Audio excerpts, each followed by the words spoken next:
हरे कृष्णा। आप सभी भक्तों का हार्दिक स्वागत है हमारे आज के इस सत्र में, जिसमें हम श्री ईशोपनिषद पुस्तक का प्रत्येक मंत्र का विस्तृत अध्ययन कर रहे हैं। आज की हमारी ये कक्षा 23वीं कक्षा है इस विषय पर। पिछली कक्षाओं को देखने के लिए आप YouTube के गीता ऑनलाइन स्टडी चैनल पर जाकर देख सकते हैं। आज हम मंत्र संख्या 15 की चर्चा करेंगे। कक्षा में आरंभ में मंगलाचरण प्रार्थना करेंगे। ओम अज्ञानतिमिरन्धस्य ज्ञानञ्जनशलाकया चक्षुरुन्मीलितं येन तस्मै श्रीगुरवे नमः। श्रीचैतन्यमनोभीष्टं स्थापितं येन भूतले स्वयं रूपः कदा मह्यं ददाति स्वपदान्तिकं।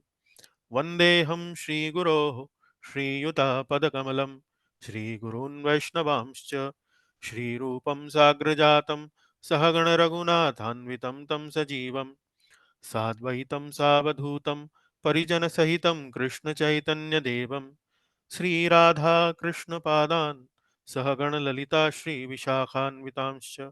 हे कृष्ण करुणा सिन्धो दीनबन्धो जगत्पते गोपेश गोपिकान्त राधाकान्त नमोऽस्तुते। तप्तकाञ्चन गौराङ्गी राधे वृन्दावनेश्वरी वृषभानुसुते देवी प्रणमामि हरिप्रिये। वाञ्छाकल्पतरुभ्यश्च कृपा सिन्धुभ्य एव च पतितानां पावनेभ्यो वैष्णवेभ्यो नमो नमः। जय श्री कृष्ण चैतन्य प्रभु नित्यानंद श्री अद्वैत गदाधर श्रीवासादि गौर भक्तवृंद। हरे कृष्ण कृष्ण कृष्ण हरे हरे, हरे राम राम राम हरे हरे। एक बार फिर आप सभी भक्तों का बहुत बहुत स्वागत है कक्षा में। अभी हम पिछली जो कक्षा हमारी हुई थी मंत्र संख्या 14 पर, अब से थोड़ा समय पहले हुई 31 अगस्त को। आज चल रहा है 10 अक्टूबर। तो लगभग लगभग आप समझिए कि 4-5 हफ्ते से हमने ईशोपनिषद पर एक प्रश्नोत्तरी अवश्य करी, उसके बाद 3-4 हफ्ते से कोई कार्यक्रम हम नहीं कर पाए हैं।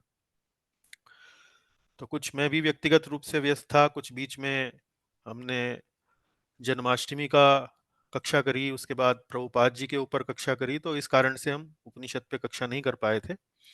पर पुनः एक बार फिर आरंभ करते हैं अपना कार्यक्रम। और अब तो हम अंत में आ गए हैं श्री ईशोपनिषद के, जिसमें मंत्र जो है अब बड़े रोचक होते जा रहे हैं। उसमें भगवान के बारे में, ईश्वर के बारे में कुछ बड़ी रोचक जानकारियां हमें मंत्र संख्या 15 में और आगे हमें मिलेंगी।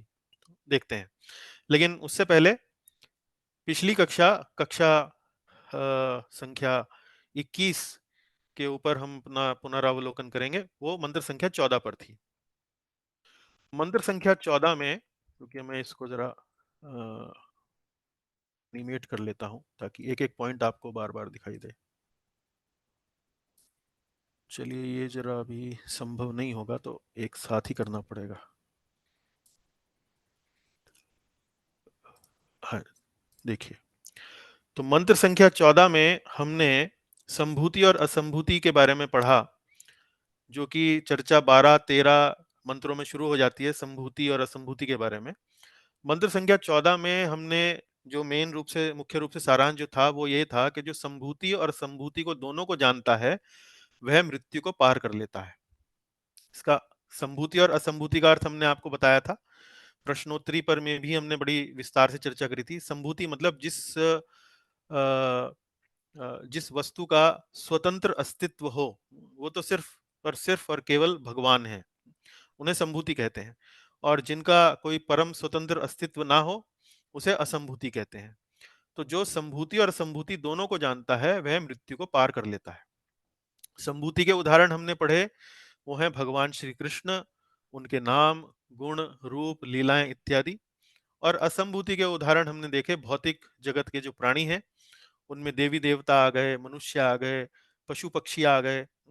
तो वो सब असंभूति के श्रेणी के अंदर आएंगे। तो यदि आप संभूति की उपासना करेंगे तो आपको एक परिणाम मिलेगा, असंभूति की उपासना करेंगे तो दूसरा परिणाम मिलेगा।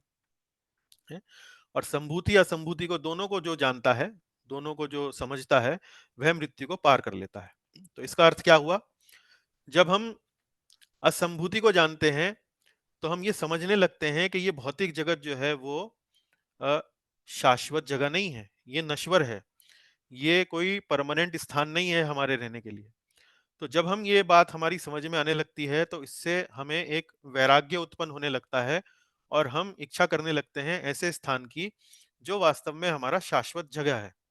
और हमें फिर पता लगता है संभूति के बारे में। तो असंभूति के बारे में जानने से वैराग्य उत्पन्न होता है और संभूति के ज्ञान से भगवान के प्रति प्रेम उत्पन्न होता है। तो दोनों ही आवश्यक हैं भगवान के निकट जाने के लिए। तो इसीलिए मंत्र संख्या 14 का सार है, जो संभूति और असंभूति दोनों को जानता है वह वास्तव में मृत्यु को पार करने में सक्षम होता है। उसके बाद फिर हमने तात्पर्य के अलग अलग बिंदुओं पर चर्चा करी। तो देखिए हमने क्या चर्चा करी कि मर्त्य लोक के अंदर, जैसे ये धराधाम है, पृथ्वी है, यहाँ पर मृत्यु पर कोई भी अपने प्रयासों से विजय प्राप्त नहीं कर सकता है। ब्रह्मा से लेकर भिक्षुक यानी कि छोटी से छोटी वस्तु तक हर कोई जो है यहाँ मृत्यु के अधीन है। और यदि हमें अमरता प्राप्त करनी है, मृत्यु के पार जाना है, तो उसकी जो उपाय है वो हमें वेदों में, जिसमें गीता उसका एक प्रमुख ग्रंथ है, हमें वहां पर जानकारी मिलती है दोनों बातों की। वो उन जगतों की, उन उन जगहों की जो मृत्यु से मृत्युमय है, उन लोगों की जो जहां मृत्यु का अस्तित्व है, और उन लोगों की जहां मृत्यु नहीं है, जो मृत्युहीन है। तो ये सब जानकारी हमें वेदों से मिलती है। मुख्य रूप से गीता अध्याय 8 में आपको इसके बारे में जानकारी मिलती है। वही गीता हमें यह भी बताती है कि श्री कृष्ण के प्रति यदि हम शरणागत हो जाएं तो हम अमरता को प्राप्त कर सकते हैं, यानी कि भगवान को प्राप्त कर सकते हैं। गीता 8वें अध्याय के 22वें श्लोक में हमें ये जानकारी मिलती है। इसी प्रकार से शरणागति की प्रक्रिया क्या होनी चाहिए उसके बारे में हमें उसी गीता में 7वें अध्याय के 14वें श्लोक में, 18वें अध्याय के 66वें श्लोक में वो शरणागति की क्या प्रक्रिया है उसके बारे में भी हमें पूरी जानकारी, पूरा ज्ञान प्राप्त किया मिलता है। तो संपूर्ण वैदिक ज्ञान का जो मुख्य लक्ष्य है, मुख्य जो उद्देश्य है, वो है कि हम इस भौतिक जगत से कैसे निकलें और शाश्वत अमर आध्यात्मिक जगत में कैसे पहुंचे। तो ये पूरे की पूरी जो वैदिक जो प्रक्रिया है, इसका ये पूरा का पूरा निचोड़ है। इसमें सिर्फ यही एक बात समझाने के लिए पूरे पूरे ग्रंथ जो है वो लिखे गए हैं। और फिर हमने एक छोटा सा आपको उदाहरण दिया कि कैसे, एक व्यवहारिक उदाहरण हमने आपको समझाने का प्रयास किया कि कोई व्यक्ति जो आध्यात्मिक नहीं होता है, आध्यात्मिक गतिविधियों में नहीं जुड़ा होता है, वो जब मृत्यु के निकट होता है तो उसकी क्या दशा होती है। और कोई व्यक्ति जो भक्ति से जुड़ा हुआ होता है, आध्यात्मिक क्रियाकलापों में लगा होता है, अपना सारा जीवन उसने लगाया होता है, यदि वो मृत्यु के निकट हो तो उसकी क्या दशा होती है। तो जो व्यक्ति भौतिक वाली चेतना में है, जिसका भक्ति से, अध्यात्म से कोई लेना देना नहीं है, उसको मृत्यु के समय अपने भूतकाल के भविष्य में जो बीत गया समय, उसके बारे में दुख होता है कि वो ये नहीं कर पाया, वो नहीं कर पाया। वर्तमान में चूंकि मृत्यु आने वाली है तो उसको पीड़ा का अनुभव होता है कि अरे मेरा सब छूट जाएगा। और अ, भविष्य के बारे में वो चिंतित होता है कि पता नहीं मैं यहाँ से मृत्यु के बाद मेरा क्या होगा, मैं कहाँ जाऊंगा या कहाँ जाऊंगी। तो इस प्रकार का मनोभाव उसके मन में रहता है। लेकिन जो व्यक्ति आध्यात्मिक है, भक्ति इत्यादि कार्यों में लगा हुआ है, वो भूतकाल के बारे में संतुष्ट संतुष्ट रहता है। बोले मैंने अपना अच्छे से अच्छा प्रयास किया कि मैं भगवान के निकट आऊं, मैंने भक्तों का संग किया, मैंने भगवान की भक्ति करी, मैंने कोई भी इस प्रकार का कार्य नहीं किया कि जिससे किसी अन्य व्यक्ति को दुख हो, कठिनाई हो। तो अतीत के बारे में वो संतुष्ट रहता है। वर्तमान में शारीरिक रूप से संभवतः उसे हो सकता है कुछ पीड़ा हो, कुछ कष्ट हो, लेकिन चूंकि वो जानता है कि वो शरीर नहीं है, वो एक आध्यात्मिक चेतना का कण है, तो वो उसके बारे में अधिक चिंतित नहीं होता है, उस पीड़ा को वो सहन कर लेता है। और भविष्य के बारे में वो जानता है कि चूंकि उसने भक्ति करी है, उसने अपना प्रयास करा है, तो उसे कोई ना कोई भगवान की कृपा से कोई ना कोई अच्छा स्थान ही आगे मिलने वाला है, अच्छा जन्म मिलने वाला है, अच्छी योनि मिलने वाली है। और यदि भगवान की कृपा हो जाए तो भगवान के चरण ही संभवतः उसे मिलने वाले हैं। उसके बाद हमने इस्कॉन के संस्था के एक प्रसिद्ध सन्यासी गुरु जो थे श्रीधर स्वामी, उनके जीवन कथा के माध्यम से ये समझाने का प्रयास किया कि जब वे अपनी मृत्यु के निकट थे तो उनकी चेतना कैसी थी, उनका व्यवहार, उनका आचरण कैसा था, यह दिखाने के लिए कि कैसे कोई एक भक्त जो है वो मृत्यु जैसी एक कठिन जीवन की एक परिस्थिति को कैसे बड़ी सरलता से पार कर सकता है। तो ये हमारी पिछले मंत्र संख्या 14 में जो कक्षा हमने करी थी, संभूति और संभूति को जानने वाला मृत्यु को पार कर लेता है, उसका ये सारांश है। अब हम आज की कक्षा उस पर अपनी चर्चा आरंभ करते हैं। तो आज की कक्षा में हम जो विषय उठाने वाले हैं मंत्र संख्या 15 में, उसमें हम चर्चा करेंगे भगवान परम सत्य की सर्वोच्च अभिव्यक्ति कैसे हैं।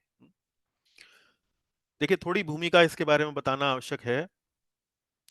भगवान के बारे में जो हमारी धारणा है, जो हमारी सोच है कि भगवान इसको कहते हैं या भगवान उसको कहते हैं या भगवान फलानी वस्तु को कहते हैं, तो उसके बारे में अलग-अलग लोगों की अलग-अलग धारणा होती है, अलग-अलग स्तर पर धारणा होती है। तो उसके यहाँ पर 3 उदाहरण देखिए, यहाँ पर दिखाए गए हैं स्लाइड में। ब्रह्मन, परमात्मा और भगवान। तो ब्रह्मन की जब अवधारणा होती है तो व्यक्ति कैसे सोचता है कि भगवान तो एक सर्वव्यापी तेज है, चमकता हुआ स्वर्णिम तेज है, एक बड़ी प्रकाशमान चमचमाती हुई एक एक प्रकाश है जिसे भगवान कहते हैं, ये समझ होती है। उसके बाद अगली जो स्तर है उसमें यह होता है कि वास्तव में भगवान परमात्मा है, अंतर्यामी है, जो हरेक के हृदय में निवास करते हैं। ये एक अगला स्तर हो गया। और तीसरा स्तर हो गया जो भगवान अवस्था जिसको बोलते हैं, जिसमें हम ये समझते हैं कि भगवान तो वास्तव में हमारे और आपके जैसे ही एक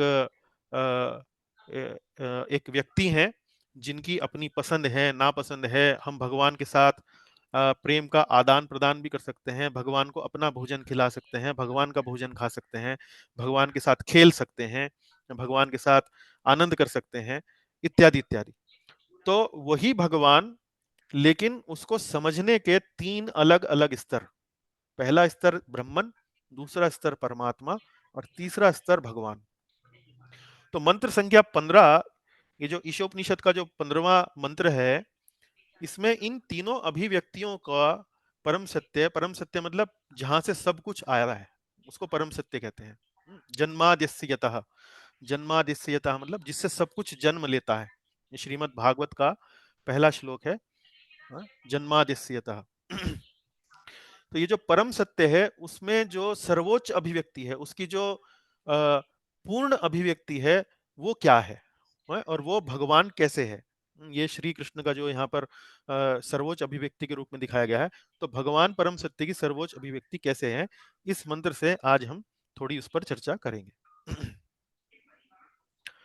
अभी देखिए, हमने एक लंबा यात्रा तय करी है अपनी ईशोपनिषद में। ईश स्तुति से लेकर मंत्र संख्या 14 तक हम कर पाए हैं, और मंत्र संख्या 15, 16, 17, 18, अब 4 मंत्र अंतिम पड़ाव के शेष रह गए हैं। उसमें हम देखने वाले हैं कि हम ईश्वर से प्रार्थना करें कि वे हमें अपना दर्शन दें। आगे देखते हैं। देखिए, ये स्लाइड पर मैं हमेशा आपको प्रेरित करने का प्रयास करता हूं कि इस स्लाइड के अंदर पूरे ईशोपनिषद में जिस प्रकार से विषयों का प्रवाह हुआ है, अलग अलग विषय लिए गए हैं, 1, 2, 3, 4, 5 विषय लिए गए हैं, और 5 विषय आपस में एक दूसरे से कैसे जुड़े हुए हैं, उसका प्रवाह हमें इस स्लाइड में, उसका एक फ्लो जो है स्लाइड में देखने को मिलता है। सबसे पहले हम ये देखते हैं कि हमें ईश केंद्रित जीवन जीना चाहिए। सब कुछ भगवान की संपत्ति है, ईशावास्यम इदम सर्वम। लेकिन सब कुछ भगवान की संपत्ति है, ये दृष्टिकोण अपनाने के लिए हमें आध्यात्मिक दृष्टिकोण की आवश्यकता पड़ती है। तो आध्यात्मिक दृष्टिकोण कैसे हम अपने जीवन में ला सकते हैं, वो हमने पढ़ा मंत्र संख्या 4 से लेकर 8 में। आध्यात्मिक दृष्टिकोण विकसित करने के लिए हमें विद्या और अविद्या में अंतर करने की आवश्यकता है। अविद्या अर्थात अविद्या अर्थात जो हमें भगवान से दूर ले जाए, विद्या अर्थात जो हमें भगवान के पास ले जाए। ऐसा ज्ञान जो भगवान के पास ले जाए वो विद्या, जो दूर ले जाए वो अविद्या। तो विद्या और अविद्या के बारे में हमने मंत्र संख्या 9 से 11 में पढ़ा। उसके बाद फिर हमने संभूति और असंभूति पढ़ा है। उचित उपासना, अगर संभूति की उपासना करेंगे तो हम आध्यात्मिक जगत की तरफ जाएंगे, भौतिक जगत से निकलने का हमारा मार्ग सशक्त होगा, और अगर हम असंभूति की उपासना करेंगे तो हमें वो परिणाम नहीं मिलेगा। तो उचित उपासना है वो हमने मंत्र संख्या 12, 13, 14 में हमने उसके बारे में पढ़ी। अच्छा, आध्यात्मिक दृष्टिकोण भी हो, विद्या और अविद्या का ज्ञान भी हो, उचित उपासना भी हो, लेकिन फिर भी भगवान या परम सत्य की प्राप्ति नहीं होती है, क्योंकि परम सत्य जो है वो हमारे दास नहीं है, हमारे कहने में नहीं चलते हैं, वो स्वतंत्र हैं। परम सत्य की जब तक स्वयं कृपा नहीं होगी, स्वयं जब तक उनकी इच्छा नहीं होगी, तो परम सत्य जो है वो हमारे सामने प्रकट नहीं होंगे या हमें उनका दर्शन नहीं मिल पाएगा। तो इसलिए परम सत्य से हमें प्रार्थना करनी होती है कि हमें उनकी कृपा मिले। और ये जो अंतिम जो 4 मंत्र हैं, 15, 16, 17 और 18, ये वास्तव में जो एक साधक है, जो परम सत्य को प्राप्त करना चाहता है, ये 4 मंत्र जो हैं ये उनके लिए एक प्रार्थना है कि हे कृष्ण, हे परम सत्य, हे परम ईश्वर, कृपया आप हमें अपना दर्शन देने की कृपा करें। ये 4 अलग-अलग प्रकार की प्रार्थनाएं हैं। तो ये आप समझिए कि ये स्लाइड आप अगर अच्छे से समझते हैं तो ईशोपनिषद की जो छोटी सी पुस्तक है, वो आपको बड़े अच्छे से समझ में आएगी।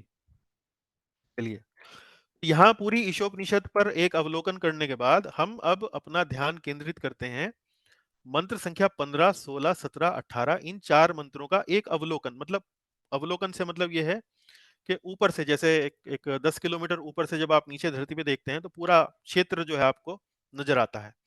तो वो मोटी-मोटी क्या बातें इन 4 मंत्रों में बताई गई हैं वो आप देख सकते हैं, वो समझ सकते हैं। तो मंत्र 15 और 16 में याचक की या साधक की प्रार्थना क्या है? साधक की प्रार्थना ये है कि आपके चारों तरफ बड़ा चमचमाता प्रकाश है। हे ईश्वर, हे परमेश्वर, मुझे इस चमचमाते प्रकाश के पीछे जो आप हैं, जो आप परम पुरुष खड़े हुए हैं, मुझे इस चमचमाते प्रकाश के परे ले चलें, मुझे उस परम पुरुष के दर्शन करने का अवसर दें।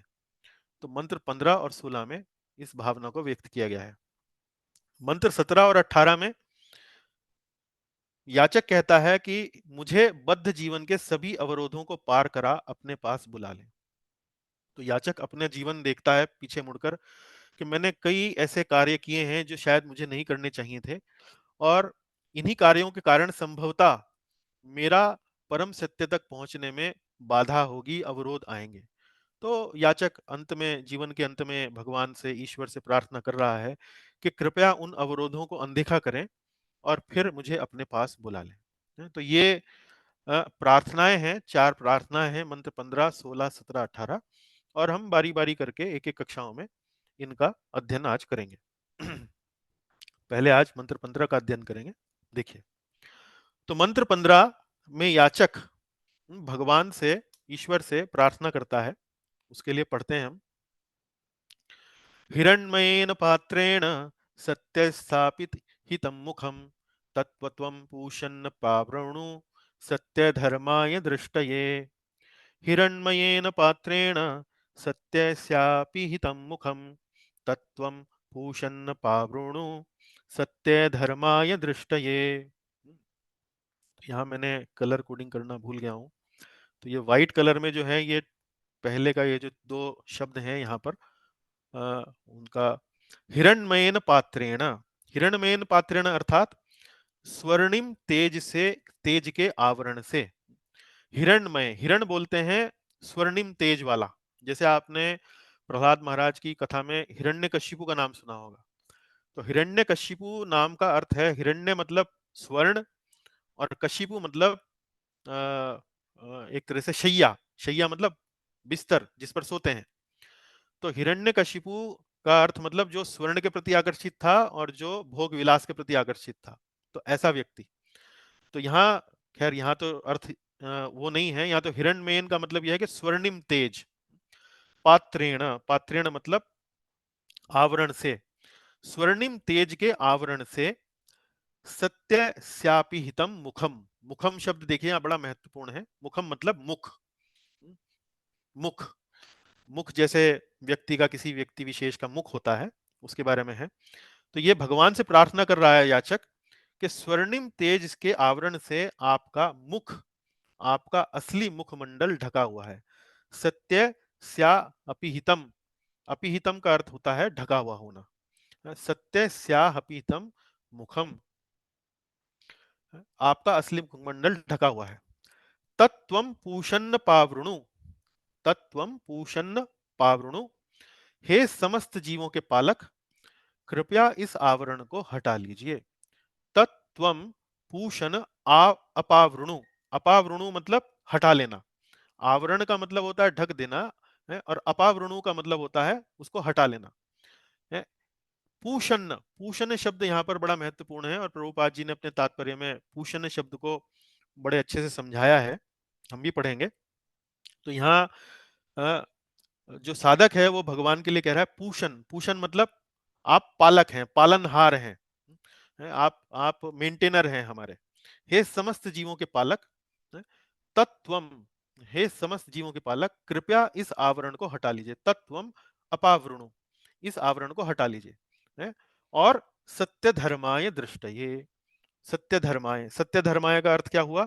अपने शुद्ध भक्त के लिए, अपने शुद्ध याचना करने वाले के लिए, शुद्ध प्रार्थना करने वाले के लिए, है? कृपया अपने इस मुखमंडल के चारों ओर जो स्वर्णिम तेज का जो आवरण ढका हुआ है, जिसके कारण, जिसकी चौंधियाहट के कारण, जिसकी चमचमाहट के कारण मैं आपका दर्शन नहीं कर पा रहा हूं, कृपया इसे हटा लीजिए और मुझे अपना दर्शन दीजिए।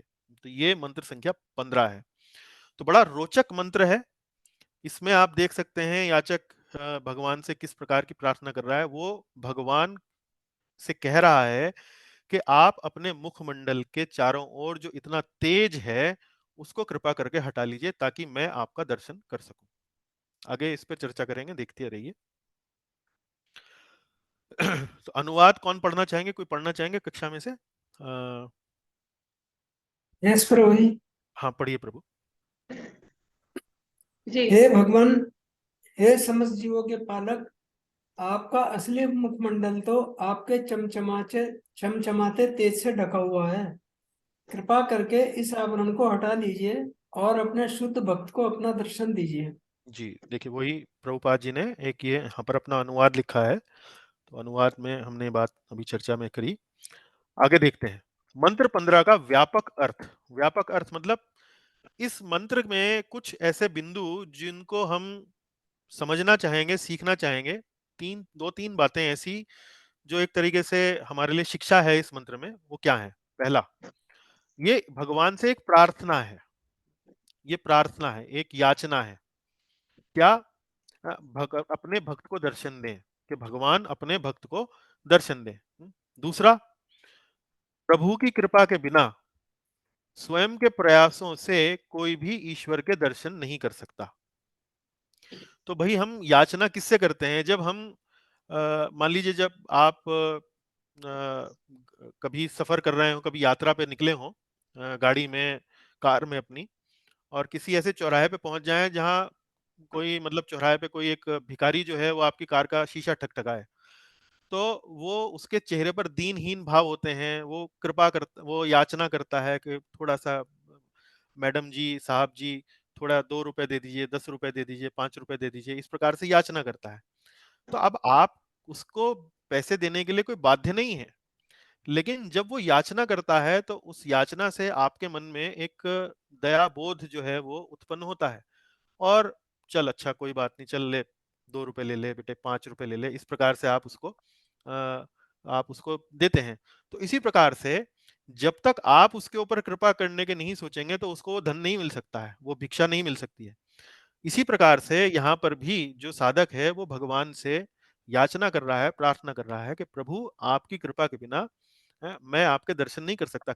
जब तक आप अपना ये हिरण्मयन, हिरण्मयन पात्रेण, ये जो स्वर्णिम तेज जो है, जब तक आप अपने मुखमंडल से इसे नहीं हटाएंगे, मैं आपके दर्शन नहीं कर सकता हूं। तो कृपा करके इस तेज को अपने मुखमंडल से हटा लें। और तीसरी जो बात है, जीव ईश्वर के तुल्य नहीं है, जीव ईश्वर के तुल्य नहीं है। तो इस बात पर हम पिछली कक्षाओं में भी काफी चर्चा कर चुके हैं जैसे हमने बताया कि एक दर्शन ये दिया जाता है, कई आध्यात्मवादी ये दर्शन देते हैं, मान ना मान तू है भगवान, मान ना मान तू है भगवान। तो यहाँ पर इस मंत्र को यदि आप पढ़ें तो यहाँ ऐसा कोई आभास नहीं होता कि हम भगवान बन सकते हैं या हम भगवान हैं, ऐसा नहीं है। वो क्यों? क्योंकि यदि ऐसा होता तो जीव को ईश्वर से प्रार्थना करने की आवश्यकता नहीं होती। तो ये जो सिद्धांत है, मान ना मान तू है भगवान, ये एक त्रुटिपूर्ण सिद्धांत है जो हमारे शास्त्रों द्वारा समर्थित नहीं है। और मंत्र 15 भी जो है उसका अ, एक ज्वलंत उदाहरण है कि ये संभव नहीं है कि जीव ईश्वर के तुल्य नहीं होता है, जीव ईश्वर के तुल्य नहीं होता है। ये इस मंत्र से ये बात भी सिद्ध होती है। तो ये मंत्र 15 से हम कुछ 2-3 बिंदु ऐसे हैं जो याद रख सकते हैं, स्मरण रख सकते हैं। उनका एक तरीके से शिक्षा जो है वो उचित है या हमारे लिए उपयुक्त है। आगे देखते हैं। अब हम इस मंत्र की जो चर्चा है वो हम प्रभुपाद जी ने जो तात्पर्य दिया है, प्रभुपाद जी का तात्पर्य समझने के लिए हम इस मंत्र को समझने का प्रयास करेंगे। तो प्रभुपाद जी के तात्पर्य में लगभग 10 अनुच्छेद हैं। अनुच्छेद का मतलब होता है पैराग्राफ। पहले पैराग्राफ में एक विषय को उठाया गया है, दूसरे से 5वें पैराग्राफ में एक अन्य विषय को लिया गया है, और छठे से 10वें में एक अन्य विषय को लिया गया है। तो पहले में क्या बताया गया है? पहले पैराग्राफ में, पहले अनुच्छेद में प्रभुपाद जी ने जो इस मंत्र में पूषण शब्द आया है, पूषण मतलब पालन करता है, पालन करने वाला, उस पूषण शब्द का एक बड़ा ही रोचक अर्थ जो है प्रभुपाद जी यहाँ पर करते हैं। और वो अर्थ क्या है? श्री कृष्ण ब्रह्म तथा परमात्मा का आधार हैं। श्री कृष्ण ब्रह्म तथा परमात्मा का आधार हैं। तो कक्षा के आरंभ में मैंने आपको बताया था कि ब्रह्म, परमात्मा और भगवान, परम सत्य के 3 स्तर हैं समझने के। जैसे अब ये स्तर, समझने का स्तर जो है उसको हम कैसे समझेंगे? जैसे मान लीजिए आप किसी व्यक्ति से मिलते हैं, उसको आप उसके दफ्तर में मिलते हैं, आप उसके ऑफिस में मिलते हैं। तो सबसे पहले तो आपको पता लगता है कि भाई ये जो व्यक्ति है इस दफ्तर में एक मैनेजर का काम करता है। तो आप उस व्यक्ति को कितना जानते हैं? एक मैनेजर के रूप में आप उसको जानते हैं। फिर कुछ दिनों बाद आप उसके घर भी चले जाते हैं। घर जब जाते हैं तो पता लगता है कि वो विवाहित है, उसके 2 बच्चे भी हैं और वो एक अच्छे घर में रहता है। अगर अलग-अलग बातें आप उसको थोड़ी और व्यक्तिगत बात जो है आपको उसकी पता लगती है। तो ना सिर्फ अब आप उसको मैनेजर के रूप में जानते हैं, बल्कि आप उसको एक एक गृहस्थ व्यक्ति के रूप में भी जानते हैं। फिर कुछ दिनों बाद वो पता लगता है कि वो व्यक्ति जो है एक स्टेडियम में क्रिकेट खेल रहा है, तो आपको उसके व्यक्तित्व के बारे में एक अलग नई बात पता लगती है कि ये जो व्यक्ति है तो बड़ा अच्छा क्रिकेट खिलाड़ी भी है। तो इसी प्रकार से भगवान के बारे में जो हमारी अवधारणा है, या यूं कहिए परम सत्य के बारे में जो हमारी अवधारणा है, उसके भी अलग-अलग स्तर हैं। तो एक स्तर होता है ब्रह्म, उससे ऊपर एक अलग स्तर होता है परमात्मा, जिसमें हमारे को परम सत्य के बारे में और अधिक जानकारी होती है। और एक अलग स्तर और सर्वोच्च स्तर होता है भगवान, जिसमें हमें परम सत्य की पूर्ण जानकारी जो है हमको मिलती है। तो यहाँ पर अनुच्छेद संख्या 1 में प्रभुपाद जी ने पूषण शब्द को समझाते हुए ये बताया है कि यदि हम भगवान या भगवत तत्व को समझ लें, ब्रह्म, परमात्मा और भगवान, इसमें भगवान तत्व को यदि समझ लें तो ब्रह्म तत्व क्या होता है और परमात्मा तत्व क्या होता है ये हमें स्वतः ही समझ में आ जाएगा। कहने का मतलब ये है कि यदि आप उस व्यक्ति को किसी व्यक्ति के बारे में ये पूरी पर्सनल और जो व्यावसायिक जानकारी यदि आपको दोनों हैं तो आपको उसमें उसको बारे में सब कुछ पता लग जाएगा। एक हमने अपनी पिछली कक्षाओं में इसको गुलाब जामुन का उदाहरण देकर भी समझाया था। जैसे गुलाब जामुन केवल सुगंध से भी समझा जा सकता है। जिस व्यक्ति ने कभी गुलाब जामुन देखा नहीं है, चखा नहीं है, उसने सिर्फ गुलाब जामुन की सुगंध के बारे में वो जानता है। फिर एक व्यक्ति है जो अब सुगंध के अलावा गुलाब जामुन का दृश्य भी उसने देख रखा है कि एक गोल आकृति की वस्तु होती है। और फिर एक तीसरा व्यक्ति है जिसने गुलाब जामुन को चखा है। तो जिस व्यक्ति ने गुलाब जामुन को चखा है वो स्वतः ही गुलाब जामुन की आकृति को भी जानता है और गुलाब जामुन की सुगंध को भी जानता है।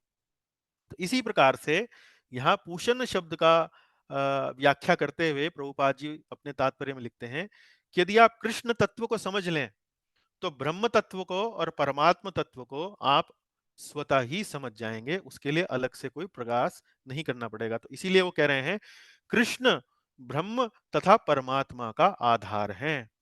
तो पूषण, पूषण मतलब पालन करता, पालन करता मतलब एक प्रकार से जो उस वस्तु को, किसी दूसरी वस्तु को उसका पालन करता है, उसका देखभाल करता है। तो मतलब कृष्ण से ही ब्रह्म और परमात्मा जो है वो तत्व जो है, जो परम सत्य के जो तत्व हैं, जो पक्ष हैं, वो वहां पर से वहीं से आते हैं।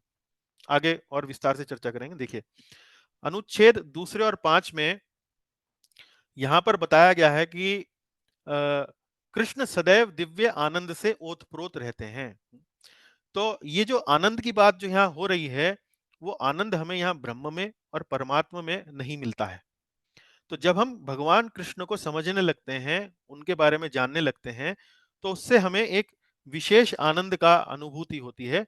और उसी की बात यहाँ पर अध्याय अनुच्छेद 2 और 5 में यहाँ पर प्रभुपाद जी कर रहे हैं। फिर अंत में कैसे भगवान की परम अनुभूति मात्र भक्ति से ही हो सकती है। तो ब्रह्म परमात्मा की अनुभूति करने के लिए हमें जो हम आध्यात्मिक क्रियाएं करते हैं वो अलग हैं, और कृष्ण यानी कि सर्वोच्च भगवान की अनुभूति करने के लिए केवल और केवल भक्ति से ही यह संभव हो सकता है, किसी अन्य पद्धति से नहीं हो सकता। अन्य पद्धतियों के उदाहरण क्या हैं, जैसे ज्ञान योग, सांख्य योग है, और ध्यान योग। तो इन योगों से हम ब्रह्म परमात्मा तक तो पहुंच सकते हैं, लेकिन भक्ति से ही केवल और केवल भगवान कृष्ण को, यानी कि भगवान की जो अनुभूति है, परम सत्य की जो सर्वोच्च अनुभूति है, वो केवल और केवल भक्ति से ही संभव है। तो ये देखिए आज की इस कक्षा को फिर हम यहाँ पर एक एक अनुच्छेद का हम विशेष रूप से आपको यहाँ चर्चा करेंगे। तो सबसे पहले तो देखिए ये जो मंत्र है, मंत्र संख्या 15, उस पर इंपॉर्टेंट लिख लीजिए। इंपॉर्टेंट मतलब जैसे वो हम स्कूल विद्यालयों में जब पढ़ते थे, तो जब हम क्लास में जाते थे तो टीचर लिखवा लिया करता था किसी चैप्टर पर, ये इंपॉर्टेंट चैप्टर है, मतलब क्या कि एग्जाम में सवाल इसमें से आने की संभावना है। मतलब उसमें जो बात बताई गई है वो वैसे तो पूरा विषय ही अच्छा है, लेकिन ये जो है एक विशेष रूप से एग्जामिनर जो है इन पे सवाल बहुत पूछते हैं। इसी प्रकार से जो मंत्र संख्या 15 है वो वैष्णव आचार्यों द्वारा बहुत उद्धृत किया गया है, क्योंकि वैष्णव आचार्य जो हैं जब भी वो इस बात को समझाना चाहते हैं कि साकार से निराकार आता है, उल्टा नहीं होता है, निराकार से साकार नहीं आता है, साकार से निराकार आता है।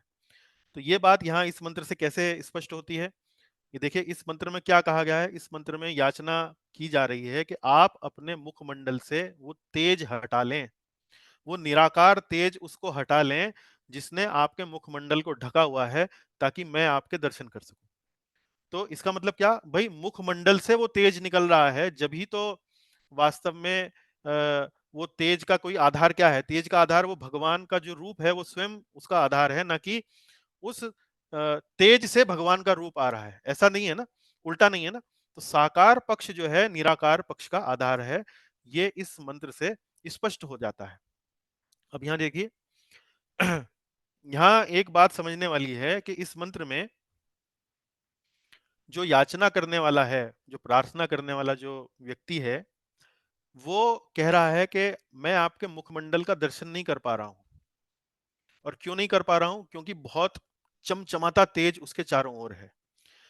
तो हम दो परिस्थितियों में अपने जीवन में अक्सर देखने में हमें कठिनाई होती है। पहली परिस्थिति वो होती है जब एकदम अंधकार हो, घुप अंधेरा, हमें कुछ दिखाई नहीं देता। अक्सर रात को जब हम सोते हैं, हमारे घरों में जब हम सारी बत्तियां जो बंद कर देते हैं, घुप अंधेरा हो जाता है, हमें चारों ओर कुछ भी दिखाई नहीं देता।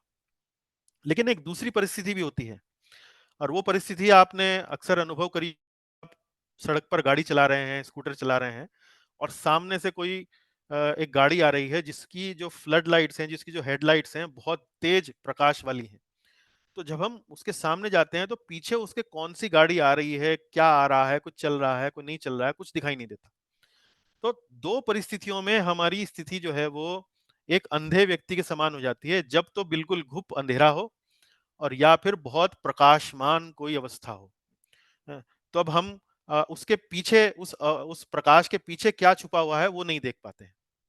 तो ये मंत्र वास्तव में अ, हमें यही समझा रहा है कि ये जो इतना चमचमाता हुआ स्वर्णिम जो प्रकाश है, उसके पीछे जो ईश्वर का जो मुख है, वो मैं नहीं देख पा रहा हूं, क्योंकि ये प्रकाश जो है मेरे और ईश्वर के बीच में आ रहा है, आड़े आ रहा है। हिरण्मयेन पात्रेण सत्य स्यापिता स्यापी हितम मुखम।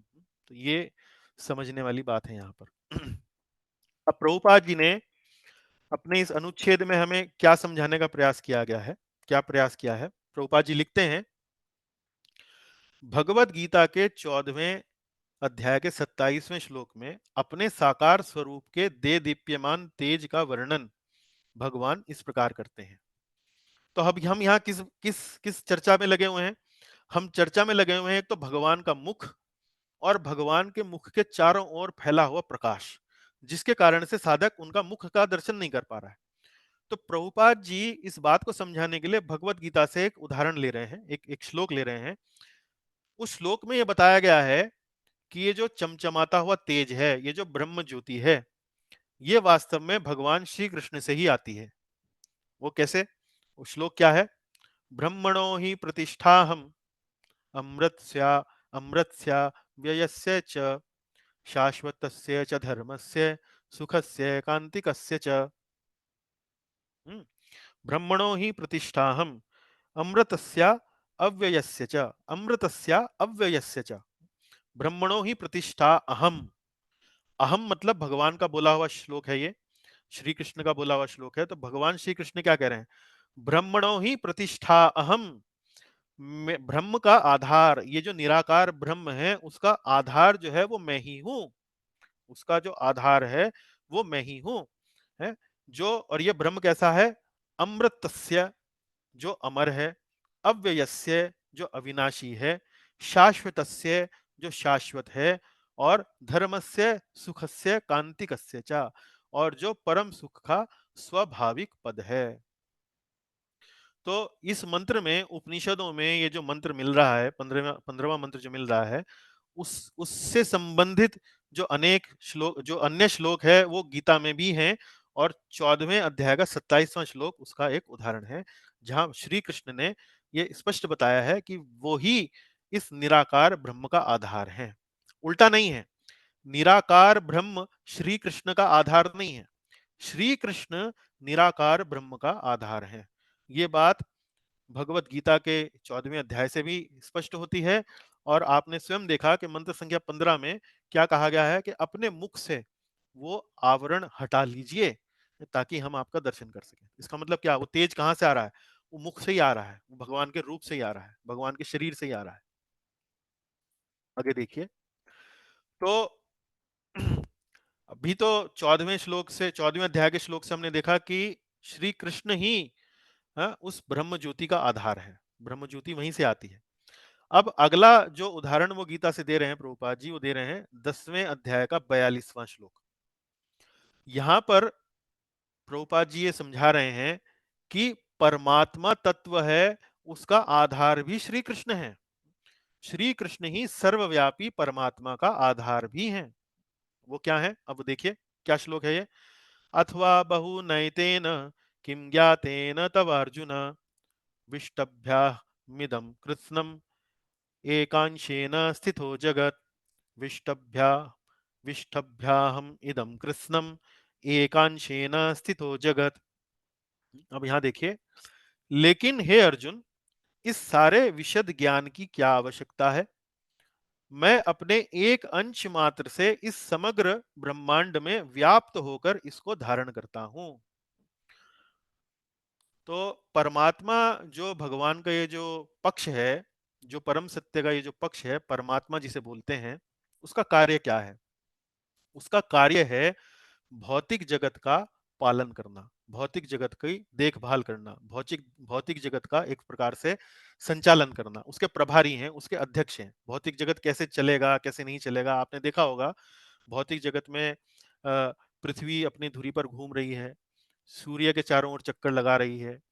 इस प्रकार से भौतिक जगत में एक विशेष प्रकार से सब कुछ चल रहा है। तो ये कौन चला रहा है? कौन चला रहा है? तो परमात्मा चला रहे हैं। परमात्मा कैसे चला रहे हैं, उसका उसका वर्णन यहां 42वें श्लोक में श्री कृष्ण दे रहे हैं। क्या कहते हैं? एक आम शेना स्थितो जगत, मैं अपने एक अंश मात्र से इस समग्र ब्रह्मांड में व्याप्त होकर इसको धारण करता हूं। इसको धारण करता हूं, धारण करता हूं मतलब आप देखिए, धरती अपनी जगह पर टिकी हुई है, आकाश अपनी जगह पर टिका हुआ है, सब कुछ अपनी जगह पर अपने स्थान पर रहकर टिके हुए एक सामंजस्य के साथ सब कुछ चल रहा है, कार्यशील हो रहा है। वो कैसे हो रहा है? किसकी शक्ति से हो रहा है? परमात्मा।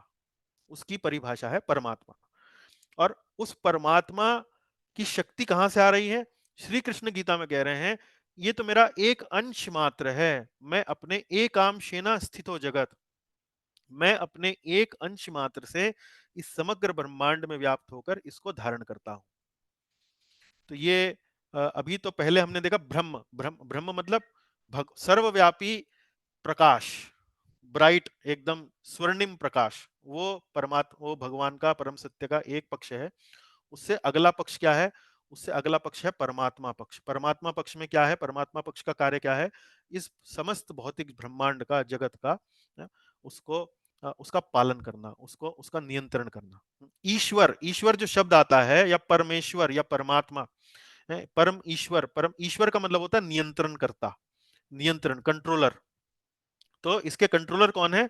वो भगवान कहते हैं मैं ही हूं, मेरा एक अंश मात्र, मतलब मेरा एक जो विस्तार है, मेरा जो एक एक एक छोटा सा जो मेरा रूप है, पुरुष अवतार है, उसके माध्यम से मैं इस पूरे जगत का पालन पालन इत्यादि करता हूं। तो ये यहाँ पर 42वें श्लोक में भगवान बता रहे हैं। और फिर अपने लिए वो क्या कह रहे हैं? स्वयं अपने लिए, अपने लिए वो कह रहे हैं 7वें अध्याय के 7वें श्लोक में, कि श्री कृष्ण ही परम सत्य का परम स्वरूप है, कि मैं ही वास्तव में हर वस्तु का जो एक प्रकार से जो स्रोत है, जो सब कुछ जो है वास्तव में सिर्फ मेरे ऊपर ही टिका हुआ है। जो मेरा परमात्मा पक्ष है वो भी मुझ पर टिका हुआ है, जो ब्रह्मन पक्ष है वो भी मुझ पर टिका हुआ है, सब कुछ मुझ पर टिका हुआ है। वो कहाँ कह रहे हैं? मत्तम परतरम नान्यत किंचिदस्ति धनंजय, मयि सर्वमिदं प्रोतम सूत्रे मणिगण इव। हे धनंजय, मुझसे श्रेष्ठ कोई सत्य नहीं है। जिस प्रकार मोती धागे में गुंधे रहते हैं, उसी प्रकार सब कुछ मुझ पर ही आश्रित है। तो गीता में वो श्लोक आता है जिसमें एक मोती की माला का उदाहरण देते हैं। तो अपनी तुलना किससे कर रहे हैं? वो अपनी तुलना कर रहे हैं उस माला में वो जो धागा है। तो जब आप माला देखते हैं तो माला में धागा नजर नहीं आता है, माला में मोती नजर आते हैं, सुंदर सुंदर हीरे जवाहरात नजर आते हैं, लेकिन वो टिके हुए कैसे हैं? वो टिके हुए उस धागे की वजह से हैं। इसी प्रकार से जब आप इस पूरे भौतिक जगत में देखते हैं कि सब कुछ टिका हुआ है, सब कुछ अपने अपने स्थान पर अपने अपने तरीके से टिका हुआ है, तो उस वस्तु के पीछे जो शक्ति है, जो अदृश्य वो जो धागा है, वो कौन है? वो श्री कृष्ण है। सब कुछ उन्हीं की ऊपर टिका हुआ है। तो यहाँ पर अध्याय अनुच्छेद 1 में प्रभुपाद जी ने पूषण शब्द की व्याख्या करते हुए समझाया है कि परम सत्य के 3 पक्ष हैं, ब्रह्म, परमात्मा और भगवान। किंतु जो भगवान जो पक्ष है परम सत्य का, वही ब्रह्म का आधार है, वही परमात्मा तत्व का आधार है। और गीता के इन 3 श्लोकों के माध्यम से प्रभुपाद जी ने अपने तात्पर्य के पहले ही अनुच्छेद में इस बात को यहाँ पर हमें समझाने का प्रयास किया है। ये चित्र है जिसमें पीछे मोती की मालाएं दिखाई गई हैं, और यहाँ वास्तव में श्री कृष्ण को दिखाया गया है, जिससे ये समझाने का प्रयास किया जा रहा है कि मैं ही वास्तव में हर वस्तु का आधार हूं, मैं ही वो पालन करता हूं, मैं ही वो पूषण तत्व हूं जो हर चीज जो है उसके ऊपर टिकी हुई है। आगे चलते हैं। चलिए, यहाँ ये तात्पर्य से मैंने कुछ कोटेशन जो है उद्धृत की हैं। आप में से यदि कोई पढ़ना चाहे, पूर्णिमा माता जी आप शायद कह रही थी पढ़ने के लिए, आप पढ़ना चाहें तो। ब्रह्म, परमात्मा तथा भगवान एक ही परम सत्य के 3 पहलू हैं। ब्रह्म ऐसा पहलू है और जो आरंभकर्ता व्यक्ति के लिए सहज गम्य है। परमात्मा स्वरूप उनके द्वारा अनुभव गम्य होता है जिन्होंने और आगे प्रगति कर ली है। और भगवान साक्षात्कार तो परम सत्य की चरम अनुभूति है। है ना। तो देखिए यही चीज हम अभी आपको समझा रहे हैं। ब्रह्म, परमात्मा तथा भगवान एक ही परम सत्य के तीन पक्ष हैं, तीन पहलू हैं। जैसे मैंने आपको बताया, गुलाब जामुन के तीन पक्ष हैं: गुलाब जामुन की सुगंध, गुलाब जामुन की आकृति और गुलाब जामुन का स्वाद। तीन पक्ष हैं। इसी प्रकार से ब्रह्म, परमात्मा, भगवान एक ही परम सत्य के तीन पक्ष हैं। ब्रह्म एक ऐसा पहलू है जो आरंभकर्ता व्यक्ति के लिए सहजगम्य है। तो आरंभ में कोई व्यक्ति यदि परम सत्य को समझना चाहता है तो ब्रह्म, यदि उसको ब्रह्म तक वो पहुंच जाता है कि भाई ब्रह्म वास्तव में ये सब कुछ एक आध्यात्मिक सर्वव्यापी तेज है, प्रकाश है, ये भगवान है। उसके बाद फिर वो थोड़ा और आगे बढ़ता है।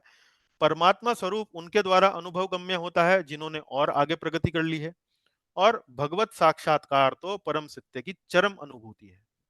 तो जिसने श्री कृष्ण को समझ लिया उसने ब्रह्म पक्ष को भी समझ लिया परम सत्य के, और परमात्मा पक्ष को भी समझ लिया परम सत्य के। चलिए अब हम अगले विषय पर चलते हैं। श्री कृष्ण सदैव दिव्य आनंद से ओतप्रोत रहते हैं। तो यहां पर प्रभुपाद जी अनुच्छेद संख्या 2 में उन्होंने जो बातें लिखी हैं, उन्होंने लिखा है कि श्री कृष्ण की जो बाल लीलाएं थीं वो अत्यंत आनंदमय है। और उन्होंने अपनी बाल लीलाओं में अनेक अनेक असुरों का वध किया। जब वो छोटे से थे, कुछ ही दिनों के थे, तो उन्होंने पूतना जैसी राक्षसी का वध कर दिया। उसके बाद भी अपने बालकपन में खेल खेल में, क्रीड़ा करते करते उन्होंने कई कई असुरों का वध कर दिया। क्यों?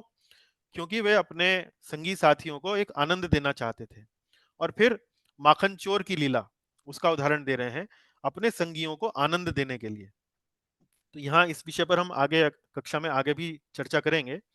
कहने का भाव ये है कि ब्रह्म, परमात्मा और भगवान, इनमें जो अंतर है उसमें क्या अंतर है? जब हम भगवान को या भगवत तत्व को अच्छी तरह से समझ लेते हैं तो ये हमारे लिए बड़ा आनंददायक होता है, आनंद देने वाला होता है। उसी बात को समझाने के लिए प्रभुपाद जी यहाँ ये लिख रहे हैं कि भगवान ने, हम जब उनकी लीलाएं पढ़ते हैं तो हम पाते हैं कि उन्होंने अपनी लीलाओं के माध्यम से अपने साथियों को, संगियों को, अपने भक्तों को अपार आनंद प्रदान किया। और फिर यहाँ देखिए श्रीमद् भागवत के 10वें स्कंद का 12वें अध्याय का 11वां श्लोक। इस श्लोक में विशेषता क्या है? इस श्लोक में विशेषता यह है कि परम सत्य के बारे में अलग अलग लोगों की धारणाओं के बारे में यहाँ पर विवरण देखने को मिलता है। इत्थम सताम ब्रह्म सुखानु भूत्या दास्यम गतानाम परदेवतैन। एक मिनट, इसका जरा छंद पढ़ लेते हैं। 1 2 3 4 5 6 7 8 9 10 11। ओके। इत्थम सताम ब्रह्म सुखानुभूत्या दास्यम गतानां परदैवतेन मायाश्रितानां नरदारकेण साकं विजहु कृतपुण्यपुंजाः। ये यहाँ पर त्रिष्टुप छंद है, तो इसको इस तरह से उच्चारण होगा इसका, जैसे मैंने किया अभी आपके सामने। इसका अर्थ देखते हैं। तो छंद में नहीं जाते हैं, पहले अर्थ समझते हैं।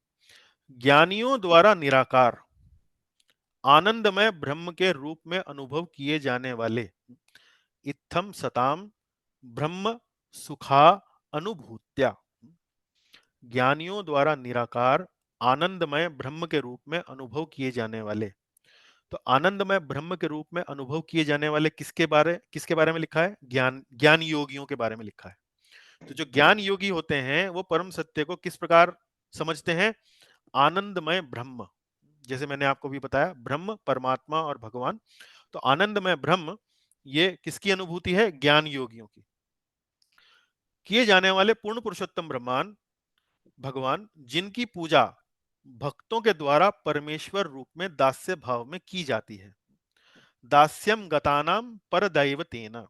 और भक्त जो है वो उस परम सत्य को कैसे करते हैं? उनकी उपासना परमेश्वर के रूप में दास्य भाव में उनकी उपासना की जाती है। माया श्रितानाम नरदारकेण। और संसारी लोग जिन्हें सामान्य मनुष्य मानते हैं, वे उन ग्वाल बालों के साथ खेले साकम विजहु कृत पुण्य पुंजः। वे उन ग्वाल बालों के साथ खेले जिन्होंने अनेक पुण्य कर्मों के संचय के फल स्वरूप यह पद प्राप्त किया था। तो यहाँ तीन प्रकार की, तीन श्रेणी के लोगों की बात हो रही है। पहली श्रेणी कौन सी है यहाँ पर? सामान्य मनुष्य। सामान्य मनुष्य मतलब जीवन में भगवान के बारे में, आध्यात्म के बारे में किसी का कोई रुचि नहीं है, सिर्फ अपना रोटी कपड़ा मकान वहीं तक ही समझ सीमित है। तो ऐसे व्यक्ति जो हैं वो जब उनके बारे में आप कृष्ण के बारे में, राधिका रानी के बारे में, इन सब बातों के बारे में करते हैं, बोले हाँ सुना तो मैंने भी है, कोई एक बहुत महान पुरुष हुए होंगे इतिहास में, तो उनको सांसारी लोग जो है एक सामान्य मनुष्य मानते हैं। कोई महान मनुष्य थे, एक बड़े फेमस थे, बड़े प्रभावशाली थे अपने समय में, तो एक मनुष्य थे। तो ये उनकी सोच हो गई, उनकी समझ हो गई श्री कृष्ण के बारे में। लेकिन जो भक्त हैं वो उन्हें परमेश्वर के रूप में दास्य भाव में देखते हैं, लेकिन जो ज्ञान योगी हैं उन्हें आनंदमय ब्रह्म के रूप में देखते हैं। तो यहाँ ये भागवत के श्लोक से प्रभुपाद जी ये समझाने का प्रयास कर रहे हैं कि वही परम सत्य, उसकी अनुभूति अलग अलग स्तर पे लोग अलग अलग तरीके से करते हैं। कोई महान व्यक्ति मानता है, मनुष्य मानता है, कोई निराकार ब्रह्म मानता है, आनंदमय ब्रह्म, और कोई परमेश्वर भगवान के रूप में उनकी पूजा उपासना करता है। आगे देखिए, तो यहाँ अनुच्छेद 2 और 5 में प्रभुपाद जी ये बात को समझाने के लिए कि भाई भगवान जो हैं, भगवान श्री कृष्ण जो हैं सभी को आनंद देते हैं अपनी लीलाओं के माध्यम से, और जो उनका जो आध्यात्मिक जगत है, जो गोलोक वृंदावन है, वो वहीं पर रहकर अपनी लीलाएं करते हैं। तो यदि भगवान अपना आध्यात्मिक जगत में लीलाएं करते हैं, अपना वृंदावन धाम नहीं छोड़ते हैं, तो वे सृष्टि का संचालन का कार्य किस तरह संभालते हैं? उसका उत्तर गीता के 14वें से लेके 18वें श्लोक में दिया गया है, 13वें अध्याय के। तो ये क्या लिखते हैं यहाँ 13वें अध्याय में? आप में से कोई पढ़ना चाहेंगे हाँ, यहाँ मैं से? पढ़ती हूँ। हाँ पढ़िए माता जी। भगवान अपने पूर्ण अंश परमात्मा रूप द्वारा सारी भौतिक सृष्टि में व्याप्त रहते हैं। यद्यपि भगवान को व्यक्तिगत रूप से सृष्टि पालन तथा संहार से किसी प्रकार का सरोकार नहीं रहता, लेकिन वे इन सारे कार्यों को अपने पूर्ण विस्तार परमात्मा द्वारा कराते हैं।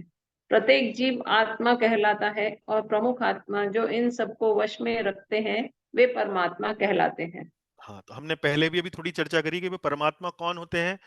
जो वास्तव में परम सत्य का वो पक्ष जो इस सारे भौतिक जगत को नियंत्रण में रखता है। मैंने आपको बताया ना कि ये सारा भौतिक जगत टिका हुआ है, किस लिए टिका हुआ है? क्योंकि परमात्मा के रूप में भगवान जो है इस सब भौतिक सृष्टि पर अपना नियंत्रण बनाए हुए हैं, इसीलिए सब टिका हुआ है। लेकिन स्वयं जो भगवान है, स्वयं जो श्री कृष्ण है, वो आध्यात्मिक जगत में अपने संगियों के साथ, अपने पार्षदों के साथ वो लीलाएं करते हैं, आनंद करते हैं, है? तो यही बात यहाँ समझाई जा रही है कि भगवान कृष्ण कभी वृंदावन धाम नहीं छोड़ते। तो सृष्टि का संचालन कैसे करते हैं? सृष्टि का संचालन करने के लिए उन्होंने अपना एक अंशेन स्थित जगत, अपना एक अंश में एक विस्तार किया हुआ है, और उस अंश के माध्यम से वो अपना यहाँ सब इस प्रकार का पालन का कार्य करते रहते हैं। तो ये गीता के 13वें अध्याय में इन 4-5 श्लोकों में ये परमात्मा के रूप में भगवान का क्या कार्य है वो उसका विवरण दिया गया है। आगे देखते हैं। अब परमात्मा, ये परमात्मा जिसकी चर्चा हो रही है वो परमात्मा वास्तव में कौन है? ये परमात्मा कहलाते हैं, तो परमात्मा कौन है? तो अनुच्छेद 7 में प्रभुपाद जी ने उसका विवरण दिया है। तो देखिए, परमात्मा को समझने के लिए थोड़ा सा हमें पहले एक स्टेप पहले लेना पड़ेगा। तो भगवान का आध्यात्मिक जगत है जहां पर वो नित्य अपने पार्षदों के साथ निवास करते हैं, लेकिन कुछ ऐसे जीव होते हैं जो भगवान से अलग होकर अपना जीवन जीना चाहते हैं। वो देखना चाहते हैं कि भगवान से स्वतंत्र होकर जब हम जीते हैं तो कैसा अनुभव होता है। तो भगवान जो है वो उनकी इच्छा पूरी करते हैं ऐसे जीवों की, और ऐसे जीवों की इच्छा पूरी करने के लिए उनको लिए वो एक भौतिक जगत का निर्माण करते हैं। भौतिक जगत का निर्माण करने के लिए वो क्या करते हैं? सबसे पहले वो अपना विस्तार करते हैं महाविष्णु के रूप में। इन महाविष्णु को कारणोदकशाही विष्णु भी कहा जाता है। और ये जो महाविष्णु हैं, इनके जो शरीर हैं, उनके रोम छिद्रों से अनेक अनेक ब्रह्मांड निकलते हैं। फिर यही महाविष्णु इन ब्रह्मांडों में प्रवेश करते हैं। अब जब ये इन ब्रह्मांडों में प्रवेश करते हैं तो इनका नाम क्या पड़ जाता है? गर्भोदकशाही विष्णु। और इन ब्रह्मांडों में प्रवेश करने के बाद फिर ये जो गर्भोदकशाही विष्णु हैं, इनकी नाभि से एक कमल का नाल निकलता है, उसके ऊपर जो कमल का जो पुष्प होता है उस पर ब्रह्मा जी का जन्म होता है। और ये जो ब्रह्मा जी हैं, ये उस ब्रह्मांड में, जिसमें ये गर्भोदकशाही विष्णु ने प्रवेश किया, उस ब्रह्मांड में जीव जंतुओं की जनसंख्या को बढ़ाते हैं, वहां पर सृष्टि का कार्य करते हैं।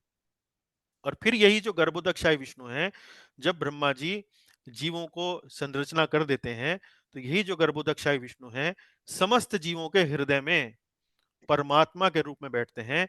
और यही जो गर्भोदकशाही विष्णु जो परमात्मा के रूप में अब अपना विस्तार करते हैं, उनको बोलते हैं क्षीरोदकशाही विष्णु।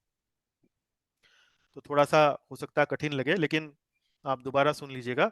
तो 3 पुरुष अवतार होते हैं जब भौतिक जगत का निर्माण होता है। कारणोदकशाही विष्णु, उनसे आते हैं गर्भोदकशाही विष्णु, और फिर उनसे आते हैं क्षीरोदकशाही विष्णु। तो ये क्षीरोदकशाही विष्णु हैं, यही वास्तव में परमात्मा है, जो प्रत्येक जीव के भीतर अंतर्यामी रूप में निवास करते हैं। तो गीता के 13वें अध्याय का 18वां श्लोक, मैंने गीता अपने सामने खोल रखी है। 18वें श्लोक में देखिए, ज्योतिषामपि तज्ज्योतिष तमसः परमुच्यते, ज्ञानम ज्ञेयम ज्ञानगम्यम हृदि सर्वस्य विष्ठितम। तो देखिए, हृदि सर्वस्य विष्ठितम, हृदय मतलब हृदय, सर्वस्य मतलब सबके, विष्ठितम मतलब बैठते हैं, वहां पर उपस्थित होते हैं। तो यही परमात्मा है, क्षीरोदकशाही परमात्मा, प्रत्येक जीव के भीतर अंतर्यामी। अंतर्यामी मतलब जैसे आपने आरती भी करते हैं ना, तुम अंतर्यामी, अंतर्यामी मतलब हमारे मन की सब बात जानते हैं। तो गर्भोदकशाही विष्णु सभी जीवों के भीतर सामूहिक परमात्मा है, और कारणोदकशाही विष्णु समस्त ब्रह्मांडों के रचयिता है। एक चित्र भी आप देख सकते हैं यहाँ पे। तो ये जो कारणोदक ओशन में, सागर में जो विष्णु जी यहाँ लेटे हुए हैं, ये कारणोदकशाही विष्णु है, महाविष्णु। इनके रोम छिद्रों से अनेक अनेक ब्रह्मांड निकल रहे हैं, अनेक अनेक ब्रह्मांड। उनमें से एक ब्रह्मांड के अंदर ये स्वयं अपना विस्तार करते हैं, और ये गर्भोदकशाही विष्णु का रूप ले लेते हैं। उनकी नाभि से ये कमल नाल निकलती है, ब्रह्मा जी आते हैं। और फिर यही गर्भोदकशाही विष्णु, जब ब्रह्मा जी जीव जंतुओं का जनसंख्या बसा देते हैं ब्रह्मांड में, तब यही गर्भोदकशाही विष्णु क्षीरोदकशाही विष्णु के रूप में प्रत्येक जीव के भीतर निवास करते हैं। तो ये चित्र जो आप देख रहे हैं, ये क्षीरोदकशाही विष्णु सभी जीवों के हृदय में परमात्मा के रूप में यहाँ पर निवास कर रहे हैं। लिए अब हम कक्षा के अंतिम पड़ाव पर आ रहे हैं। यहाँ थोड़ा सा ध्यान दीजिएगा, ये बड़ा रोचक है। अब हम आ गए हैं अनुच्छेद 6 और 10, अंतिम विषय पर आ गए हैं। अब जैसा मैंने आपको कक्षा के आरंभ में बताया कि परम सत्य की जो धारणा है, भगवान की जो धारणा है, अलग अलग स्तर पर अलग अलग लोगों को होती है। तो यहां पर जो स्लाइड जो आप देख रहे हैं, उसमें भगवत अनुभूति के स्तर लिखे हैं, और किस प्रक्रिया से हमें वो भगवत अनुभूति होती है, उस प्रक्रिया का नाम यहां लिखा गया है। तो प्रक्रिया कौन कौन सी है? सांख्य, ज्ञान योग, ध्यान योग और भक्ति। सांख्य, ज्ञान, योग और भक्ति। और अनुभूति का स्तर क्या है? ये अलग अलग स्तर है। तो ये इंक्रीजिंग ऑर्डर में है, मतलब यहाँ पर जो स्तर है, चौथे नंबर पर जो स्तर है वो सर्वोच्च है, सबसे ज्यादा है। पहले नंबर पर जो स्तर है वो सबसे छोटा है, मतलब कम से कम जो इतनी अनुभूति तो परम सत्य की, भगवत तत्व की हमें यदि हमें होती है, तो ये यहाँ से शुरुआत होती है, यहाँ से आरंभ होता है। तो ये समझने का प्रयास कीजिए। तो सबसे पहले जीव जब जगत के अंदर जन्म लेता है, भौतिक जगत में आता है, अपने चारों तरफ देखता है, और उसके मन में जिज्ञासा होती है कि वास्तव में ये जो जगत है, ये वास्तव में है क्या, ये वास्तव में आया कहाँ से, ये यहाँ हो क्या रहा है। इस बात की जब जिज्ञासा उसके मन में आती है, तो वो इस जगत का अध्ययन करता है, इसके तत्वों का अध्ययन करता है। वो देखता है कि इस जगत के अंदर बड़ी सुंदर सुंदर वस्तुएं, बड़े सुंदर सुंदर रूप, रंग इत्यादि मेरे को देखने को मिलते हैं। प्रकृति जो है बड़ी सुंदर है। यहाँ प्रकृति के अंदर जो जीव जंतु हैं, मानव है, मनुष्य है, वो भी बड़ा सुंदर है, अद्भुत है। तो अनेक रूप रंग उसको देखने को मिलते हैं, और वो उन रूपों के प्रति आकर्षित होता है। रूपों के प्रति आकर्षित वो होता है। लेकिन जब वो इन रूपों की व्याख्या करता है, रूपों की गहराई में जाने की प्रयास करता है, तो वास्तव में पाता है कि ये जो रूप हैं वास्तव में 24 तत्वों में विभाजित किए जा सकते हैं। और 24 तत्व कौन से हैं इस विस्तार में नहीं जाएंगे, जैसे जल, अग्नि, पृथ्वी, वायु, आकाश, मन, बुद्धि, अहंकार, कर्मेंद्रियां, ज्ञानेंद्रियां इत्यादि इत्यादि। इस प्रकार से वो इस पूरे जगत का एक विश्लेषण करता है, और ये जानकारी उसको होती है कि ये जगत जो है वास्तव में कुछ मूल तत्वों से बना हुआ है, कुछ मूल तत्वों से बना हुआ है। तो भौतिक जगत के तत्वों का विश्लेषण तथा चिंतन, और इस स्तर पर, सांख्य के स्तर पर, उसको जो परम सत्य की अनुभूति होती है वो ये सोचता है कि परम सत्य वास्तव में ये जो मूल 24 तत्व हैं यही वास्तव में परम सत्य हैं, क्योंकि इन्हीं तत्वों से वास्तव में ये पूरा का पूरा जगत जो है वो आया है। तो ये उसका भगवत अनुभूति का स्तर होता है यहाँ पर, सांख्य के स्तर पर। सांख्य का अध्ययन करने से उसको ये समझ में आता है। अब फिर वो थोड़ा और आगे जाता है, अभी थोड़ा और आगे जाता है, और आगे जाने में क्या होता है,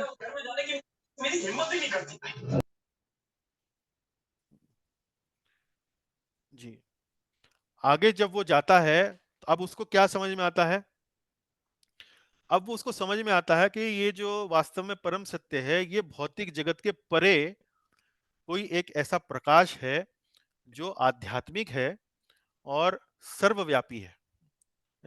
तो ये ज्ञान योग की प्रक्रिया से ये अब परम सत्य की जो एक एडवांस्ड जो उसको समझ बनी है वो यहाँ है। यहाँ पर तो वो परम सत्य को सोच रहा था कि सिर्फ भौतिक तत्व हैं, जल, अग्नि, पृथ्वी, वायु, आकाश, मन, बुद्धि, अहंकार, सिर्फ ये जो भौतिक तत्व हैं यही परम सत्य है। लेकिन दूसरे स्तर पर थोड़ा जब उसका लेवल और हाई होता है, वो ये समझता है कि अब ये जो परम सत्य है वास्तव में एक आध्यात्मिक प्रकाश है जो सर्वव्यापी है, जो सर्वव्यापी है। और इसको वो नाम देता है ब्रह्मन, वो ब्रह्म कहलाता है। जैसे हमने पढ़ा ब्रह्म, परमात्मा और भगवान, तो ब्रह्म। तो यहाँ पर तो इसकी जो अवधारणा थी केवल भौतिक थी, यहाँ पर अब इसकी जो अवधारणा है वो ये है कि ये एक सर्वव्यापी प्रकाश है, इसके पास अपनी कोई शक्तियां नहीं है, ये केवल एक सर्वव्यापी आध्यात्मिक प्रकाश है जो चारों ओर व्याप्त है। तो ये ब्रह्मन है। उसके बाद अगला स्तर क्या है, अगले स्तर में अब उसको ये समझ में आने लगता है कि ये जो ब्रह्म है ये वास्तव में भौतिक शक्तियां हैं इसके पास, भौतिक शक्तियां इसके पास हैं। और ये केवल ऐसा नहीं है कि सर्वव्यापी प्रकाश है, बल्कि इन शक्तियों के माध्यम से ये संचालन भी करता है। इसको बोलते हैं परमात्मा। जैसे मैंने आपको बताया कि भौतिक जगत में ये भगवान या परमात्मा की शक्ति से ही सब कुछ चल रहा है। ये गीता के 13वें अध्याय का 23वां श्लोक, 13वें अध्याय का 23वां श्लोक क्या है, उपद्रष्टा अनुमंता च भर्ता भोक्ता महेश्वराः परमात्मेति चाप्युक्तो देहि देहस्मिन् पुरुषः परा। तो ये परमात्मेति चा अप्युक्तो, और वो क्या है, उपद्रष्टा, अनुमंता, भर्ता, भोक्ता, महेश्वर। उपद्रष्टा मतलब देखने वाला, हम पर नजर रखने वाला। अनुमंता मतलब हमें परमिशन देने वाला, हमारे उनकी अनुमति के बिना नहीं हो सकता है कार्य। भर्ता मतलब हमारा पालन करने वाला। भोक्ता मतलब परम भोक्ता, परम उसका आनंद लेने वाला है। महेश्वर मतलब परमेश्वर। तो ये परमात्मा की परिभाषा ये है कि परम सत्य सिर्फ एक प्रकाश नहीं है, परम सत्य के पास शक्तियां भी हैं। उन शक्तियों के माध्यम से वास्तव में ये पूरे जगत का पालन कर सकता है, पूरे जगत का नियंत्रण कर सकता है, उसका कंट्रोल कर सकता है। तो ये एक स्तर ऊपर हो गया। तो पहला स्तर क्या था, सिर्फ भौतिक तत्व हैं अलग अलग। उसके बाद अगला स्तर क्या हुआ, नहीं ये भौतिक नहीं है, ये तो आध्यात्मिक है, लेकिन सर्वव्यापी प्रकाश है, लेकिन उस प्रकाश के पास कोई शक्ति नहीं है। तीसरा स्तर क्या हुआ, इस प्रकाश के पास शक्ति भी है और ये सर्वव्यापी है, हर एक के हृदय में स्थित है। ये भौतिक शक्तियां हैं। और चौथा स्तर क्या हुआ कि ये जो परम सत्य है इसके पास केवल भौतिक शक्तियां नहीं, इसके पास आध्यात्मिक शक्तियां भी हैं, आध्यात्मिक शक्तियां भी हैं। और अब ये स्तर कौन सा हो गया, ये भगवान हो गया। आध्यात्मिक शक्तियां क्या हैं ये हम अगली स्लाइड में देखेंगे। तो ये परम सत्य के अलग अलग स्तरों की अलग अलग प्रकार से व्याख्या है, और अलग अलग प्रक्रियाओं को करने से हम इन स्तर पर पहुंच सकते हैं। तो यदि हम ज्ञान योग का सहायता लेंगे तो हम यहां तक पहुंच सकते हैं कि परम सत्य वास्तव में ब्रह्म है। अगर हम ध्यान योग की सहायता लेंगे तो हम यहां तक पहुंच सकते हैं कि परम सत्य वास्तव में परमात्मा है। लेकिन हम भक्ति योग का विधि विधानों का पालन करेंगे तो हमें भगवान यानी कि पूर्ण रूप से परम सत्य की हमें जानकारी मिल जाएगी। यहाँ पर देखिए, पढ़िए यहाँ पर, ये पूर्णिमा माता जी यहाँ से पढ़िए जरा। ईश्वर साक्षात्कार की यह पद्धति एक महान विज्ञान है।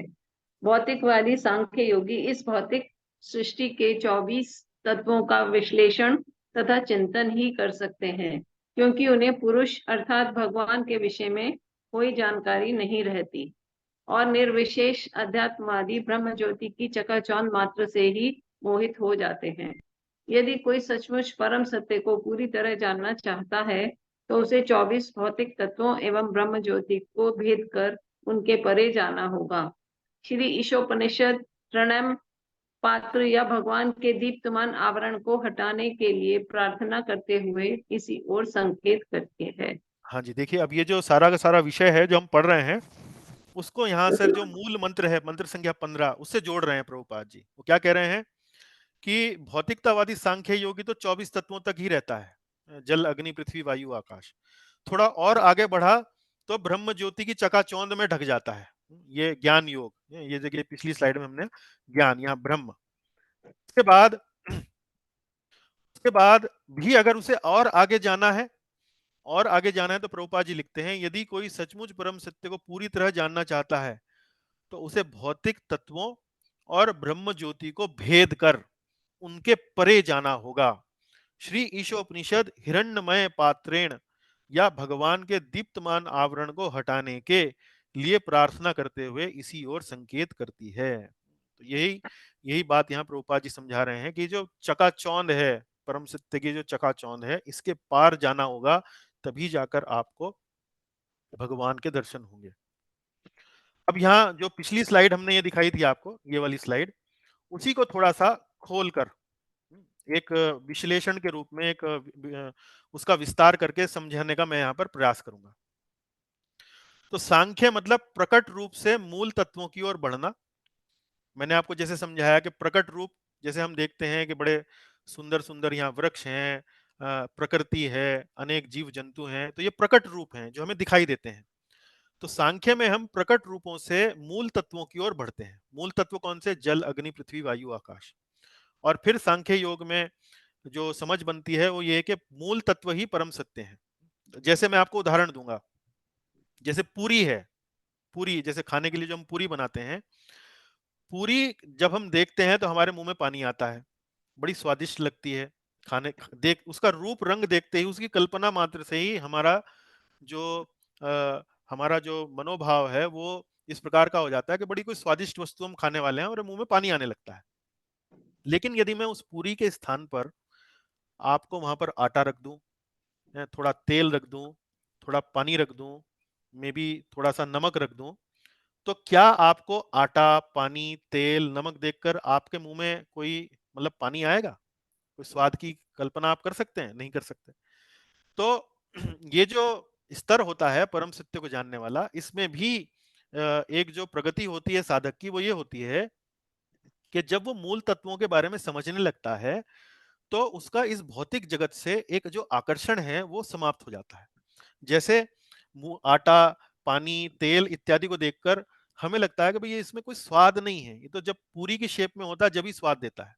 तो भौतिक जगत में जो रूप रंग है, इनके पीछे जो मूल तत्व हैं, इनमें कोई स्वाद नहीं है, इनमें कोई आकर्षण नहीं है।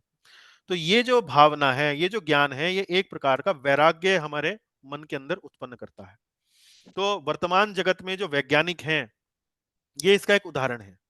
तो वैज्ञानिक जो भौतिक जगत है उसको उसके मूल तत्वों में उसका अध्ययन करते हैं, और मूल तत्वों से मूल तत्वों का अध्ययन करके वो समझने लगते हैं कि वास्तव में इनके पीछे कोई ना कोई एक बड़ी शक्ति उपस्थित है। तो ये सांख्य में इस प्रकार से होता है। फिर ज्ञान में क्या होता है?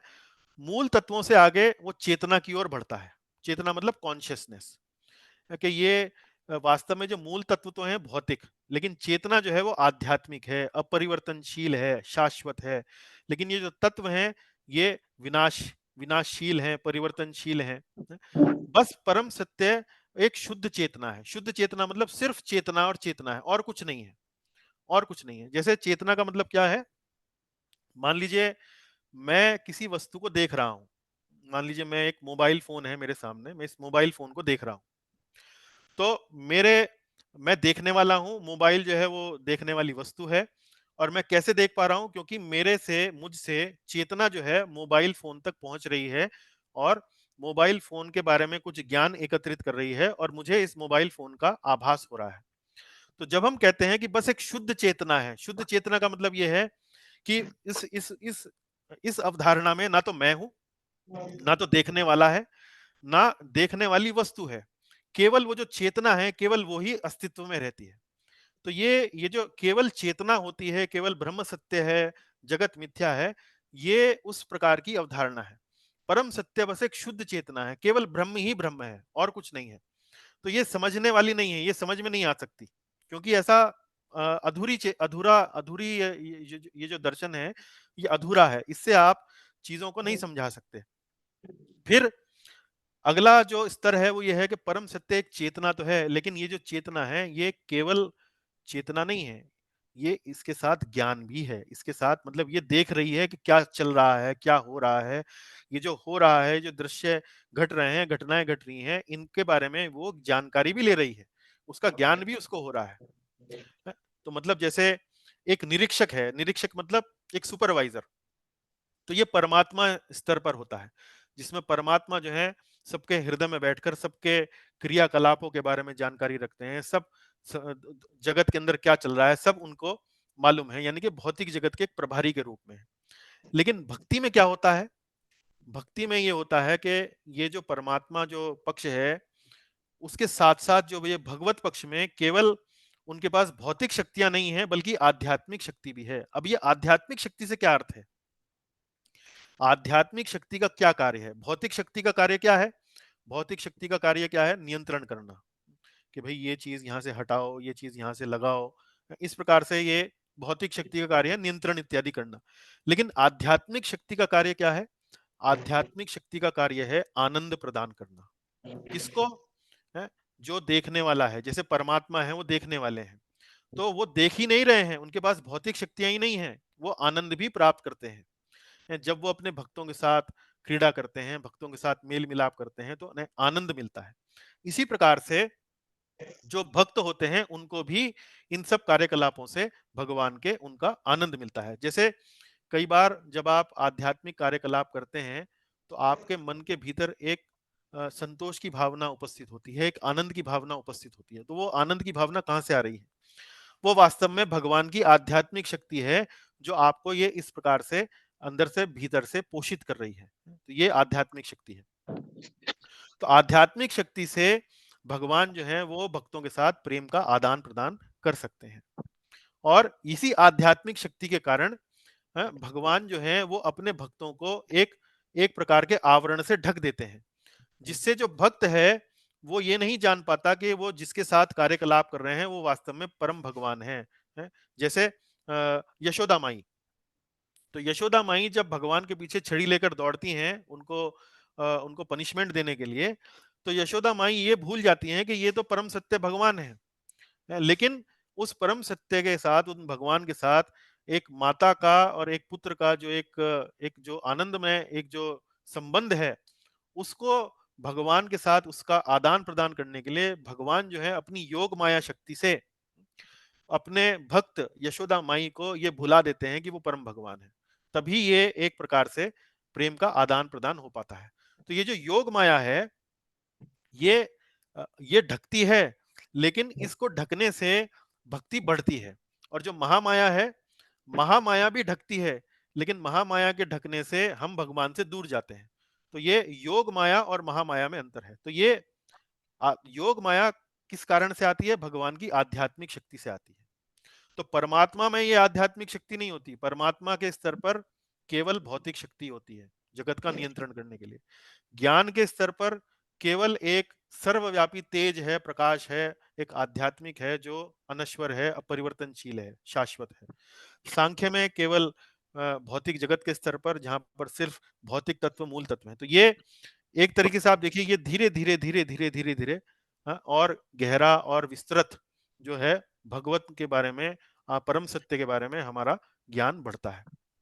उसी चीज के बारे में यहाँ मंत्र संख्या 15 में कहा गया है कि आप अपना ये जो ब्रह्म का जो ये तेज है, ये जो स्वर्णिम प्रकाश है, इसे आप हटा लीजिए ताकि मैं आपका दर्शन कर सकूं। तो ये वास्तव में एक भक्तिमय मंत्र है जिसमें याचक जो है वो परम सत्य से, ईश्वर से प्रार्थना कर रहा है कि मुझे अपने बारे में बताएं और आगे बताएं, मुझे अपना दर्शन देकर मुझ पर कृपा करें।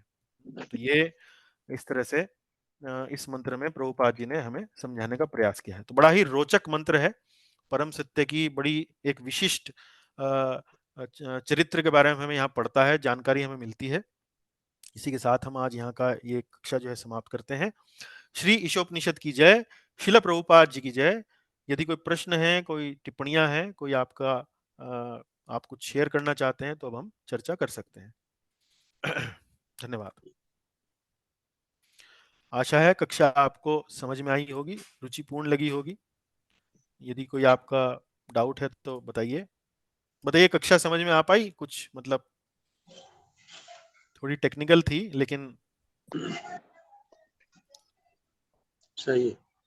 सही है। चलिए, सुबोध जी ने अनुमोदन किया है। हाँ सर, अच्छी थी और थोड़ा रिवीजन भी हो गया। वो करुणोदयक विष्णु, गर्भोदयक विष्णु, वो सब अच्छा, थी। रिवीजन हो गया। और ये चलिए, आपने अच्छा बताया कि योग माया और महामाया, मोह हाँ, माया, महामाया, महामाया जी महामाया, अच्छा, जी कि वो दूर ले जाती है और ये नजदीक ले जाती है। हाँ, माया का कार्य है माया का कार्य है ढकना। तो एक माया हाँ जब ढकती है तो हम भगवान के निकट आते हैं, उसे योग माया कहते हैं, योग कराती है वो।